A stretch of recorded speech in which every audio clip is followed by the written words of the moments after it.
জিনের আক্রমণ থেকে বাঁচার কিছু সহজ উপায় সম্পর্কে আজকে আমরা আলোচনা করব।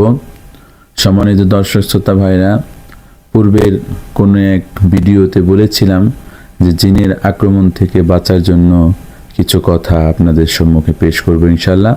তো আজকে আমরা সেই ভিডিও পেশ করছি বা সেই আলোচনা পেশ করছি। তো জিনের আক্রমণ থেকে বাঁচার জন্য অনেক আমল রয়েছে। কিছু আমল সহজ, কিছু আমল কঠিন, আর কিছু আমল সাধারণ মানুষের জন্য করা সম্ভব নয়। আর যেই সমস্ত আমলগুলো সাধারণ মানুষের উপর করা সহজ, সেই আমলগুলো আজ আমি আপনাদের সম্মুখে বলবো ইনশাল্লাহ। তার মধ্যে 1 নম্বর হলো শোয়ার পূর্বে ওযু করে শোয়া। মানে ওযু করে, নামাজে যেভাবে আপনারা ওযু করেন ঠিক ওইভাবে ওযু করে ঘুমোতে যাবেন।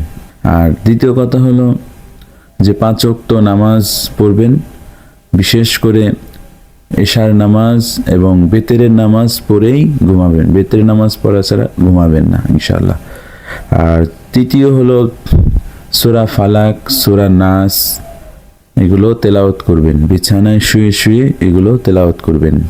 চতুর্থ, কোরআনের যতটুকু আপনার মুখস্থ রয়েছে সেখান থেকে কিছু সময় কোরআন তেলাওয়াত করবেন।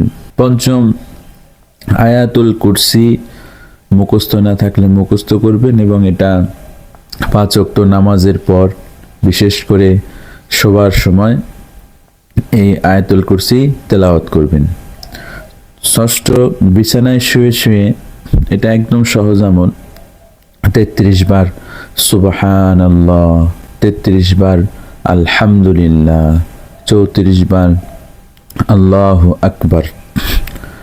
আর সবসময় পবিত্র থাকার চেষ্টা করবেন, তাহলে জিনের আসর থেকে, জিনের আক্রমণ থেকে, বদনজর থেকে, জাদু থেকে, সবগুলো থেকে আপনার এই আমলের বরকতে, এই আমলের উসিলায় নিরাপদ থাকবেন।